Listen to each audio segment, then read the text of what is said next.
Chapter 21. With her friend. Arrow stopped the car and looked around. He thought he had faked and escaped from Nina, but hit the steering when the lady told him to choose between meeting her and explaining to Ava. Arrow knew that if Ava found out about Nina, bodies would fall. Anyway, that's what he thought of her. She had grabbed the man's happiness and filled his heart with terror, nothing else.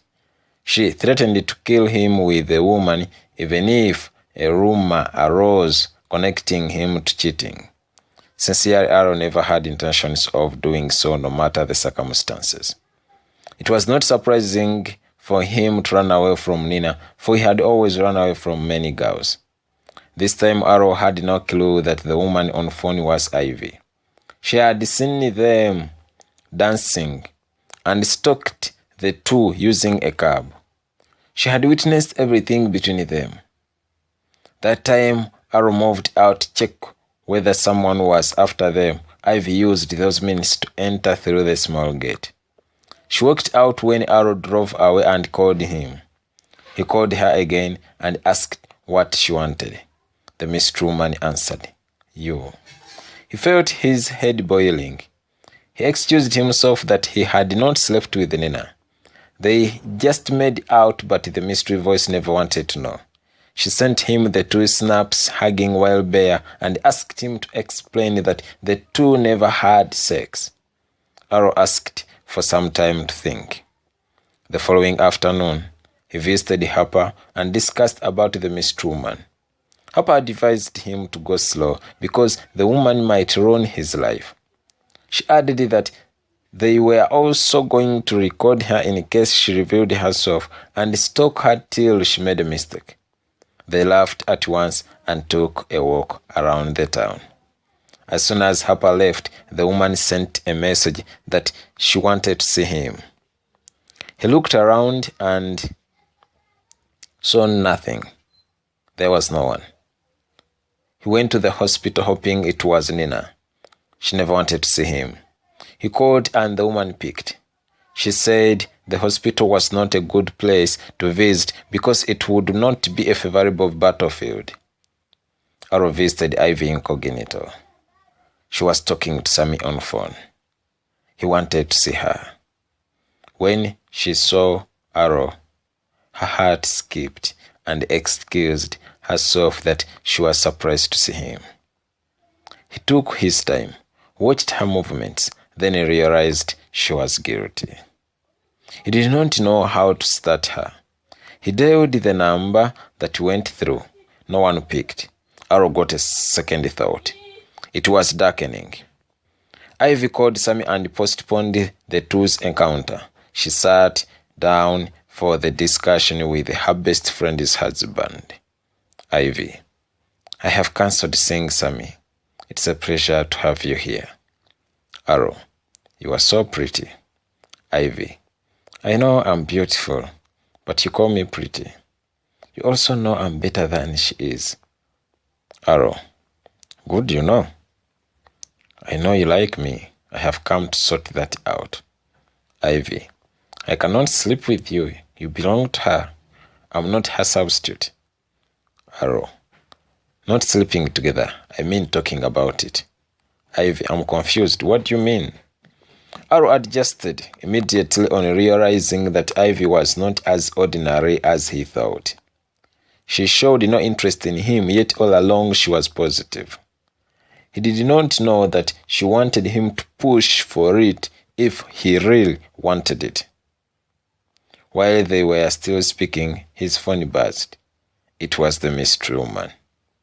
He looked at Ivy with a lot of surprise, then picked up. The woman told him that she was to meet him the following morning.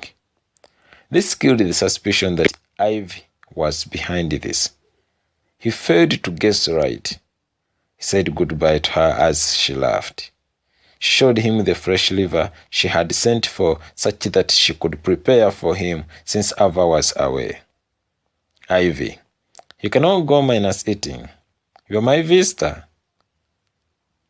Come help me here. Arrow, do you have to labor visitors with work? Ivy: it depends. If someone else, I would have ordered for snacks, but you, I cannot. Arrow: what's wrong with me? Ivy: nothing. Arrow: Ivy, tell me. Ivy: you know, do not pretend. She explained that since he danced with her the previous year, she had never let any man touch her body. She swore never to let anyone else do it again. She continued that she tried to fight for the love she could not get. That's why she gave up to those destined to be. Words choked her. Tears flooded her eyes as she threw pieces into the frying pan. She asked him to stay and eat the dinner she prepared for him. Arrow feared the material from which women were made. While he thought Nina had crazily fallen in love with him, he was dumbstruck by Ivy's lamentation. He walked straight to where she was and said, "If this will give you relief, allow me say it. If I met you earlier than I met Ava, I would have taken you. If you are not her friend, I would have taken you. We do not always get what we deserve. I'm with you tonight. Maybe some questions will be answered, and those that do not get answers will remain forever." Ivy thought it was a dream. She turned and saw him around and smiled. She directed him to the bathroom. She completed the cooking and waited him to finish. She later took a shower shamefully and served him supper. They ate in total silence. She was afraid. Ivy went to switch off the lights, but Arrow requested her to leave. He said, "You can spend 100 years with someone and get no moment of happiness, but you can have 30 minutes with someone and remember every minute forever as long as it is full of happiness." She gave him a genuine smile as she joined him in the bed. Ivy got the happiness she expected from the man she really loved.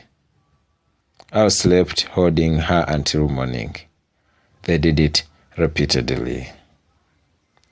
There was no working that day. They wrote no chapters every minute they got. Ivy could not believe that she had slept with Arrow. Things happened mysteriously. He walked back home with a smile in the evening and entered.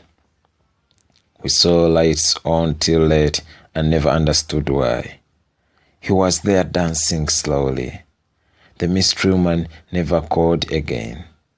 When Arrow called Harper to tell her about what he had done, she asked him whether he was going to sleep in the house alone, yet Ivy was feeling cold. Or wait for the mystery woman to call again.